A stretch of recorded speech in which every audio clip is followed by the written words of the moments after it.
Assalamualaikum, salam sejahtera. Okay, pagi ni kita akan belajar matematik tingkatan 1, tajuk 1.2 operasi asas aritmetik yang melibatkan integer. Okey, sebelum tu kena faham dulu apakah yang dimaksudkan dengan operasi asas ni. Okey, operasi asas ni maksudnya kita akan belajar operasi tambah, tolak, darab dan juga bahagi. Jadi hari ni kita akan belajar dulu dua sahajanya dulu, iaitu operasi tambah dan tolak. Okey, sebab cikgu nak semua pelajar faham betul-betul konsep tambah dan tolak bagi nombor-nombor integer. Okey, jadi kita tengok contoh soalan. Selesaikan setiap yang berikut tanpa menggunakan kalkulator untuk pemahaman konsep operasi tambah dan tolak. Jadi di sini saja cikgu bagi arahan tanpa guna kalkulator supaya pelajar faham, betul-betul faham kenapa satu-satu jawapan tu dia jadi positif dan kenapa dia jadi negatif. Okey, kita tengok contoh yang pertama ya, iaitu 2 tambah 3. 2 tambah 3 ni semua orang faham. 2 tambah 3 jawapannya ialah berapa? Betul, jawapannya ialah 5. 5 tu maksudnya positif 5. Kenapa jawapan dia positif? Jadi, kita tengok ya, di depan 2 ni tak nampak tanda. Bila tak ada tanda bermaksud 2 ni bernilai positif. Okey, dia bernilai positif 2. Jadi, bermakna mula-mula kita ada 1, 2. 2 tanda positif. Kemudian, di belakang ni ada positif 3. Maksudnya ada lagi 3 positif. 1, 2, 3. Jadi sekarang kita tengok jumlah tanda positif ada berapa? 1, 2, 3, 4, 5. Ada 5 tanda positif. Jadi jawapannya adalah positif 5. Cuma bila nombor positif, tanda positif depan ni kita tak perlu letak tanda. Jadi yang ni kita akan padamlah. Okey. Jawapannya hanyalah 5. Okey. 3 tambah 2. 3 tambah 2 jawapannya juga adalah 5 kan? Kenapa 5? Sebab macam tadi kalau kita tak nampak apa-apa tanda di depan ni, depan nombor tu bermaksud nombor tu adalah nombor yang positif. So kita ada 3 tanda positif. Okey, 1, 2, 3 tanda positif.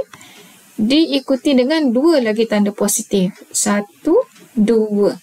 Jadi kita tengok jumlah sekarang ni kita ada berapa tanda positif? Kita ada tanda positif ada sebanyak 5. Jawapannya ialah positif 5. Cuma tanda positif ni tak perlu tulis. Kita cukuplah kita hanya tulis nombor 5 sahaja. Okey, faham tak? Senang kan? Okey, macam mana pula kalau ada positif dan negatif? Okey, 3 tolak 2 jawapannya ialah 1, positif 1.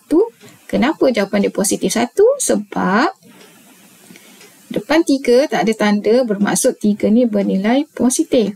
So ada 3 tanda positif. 1, 2, 3. Kemudian ada negatif 2. Maksudnya tanda negatif ada 2. 1, 2. Sekarang kita ada keadaan yang berbeza. Kalau sini semua positif. Yang ni, yang soalan B pun semua positif. Tapi soalan C ada pasangan positif dan negatif.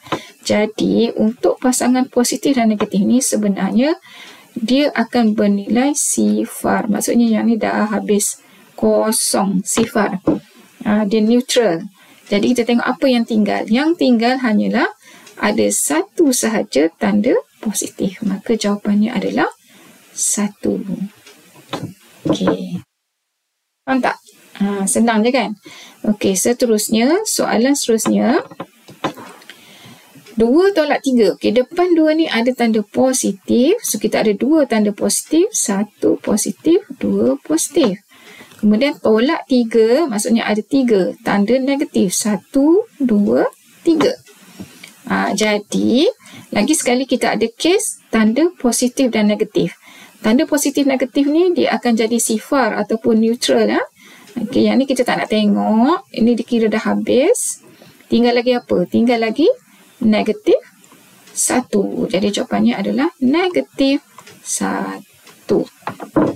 Macam tu. Okey. Okay, macam mana pula kalau tanda negatif di depan? Negatif 3. Okey, ada 3 tanda negatif. 1, 2, 3. Lepas tu, tambah 2. Positif ni ada 2 sahaja. Okey, 1, 2.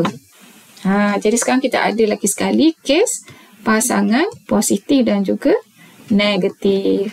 Jadi yang ni, 2 pasang ni kita dah kira sebagai sifar. Tinggal lagi apa? Ada tanda negatif sebanyak 1 saja. Jawapannya negatif 1.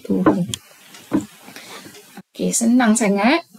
Seterusnya, ada 3 soalan lagi. Negatif 2 tambah 3. Okey, negatif 2 tambah 3. Negatif 2 ada 2. Negatif ada 2.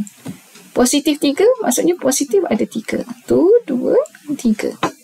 Jadi, macam tadi bila kita ada pasangan positif negatif, yang berpasangan ni kita anggap dia sebagai sifar. Dah habis. Tinggal lagi 1 sahaja tanda positif. Jadi jawapannya adalah positif 1. Okey. Negatif 2 tolak 3. Negatif 2 ada 2 negatif. 3 ada lagi 3 tanda negatif. So sekarang kita tengok tak ada pasangan kan? Tak ada pasangan positif negatif. Jadi kita ada 1, 2, 3, 4, 5. Ada 5 tanda negatif. So, jawapannya negatif 5. Okey. Dan akhir sekali, negatif 3 tolak 2. Maksudnya kita ada 3 tanda negatif diikuti dengan 2 lagi tanda negatif. Kat sini pun tak ada kes positif negatif. Jadi, yang kita ada hanyalah 5 tanda negatif. Okey. Jadi, jawapannya ialah negatif 5. Okey. Senang saja. Okey. Sekian. Terima kasih.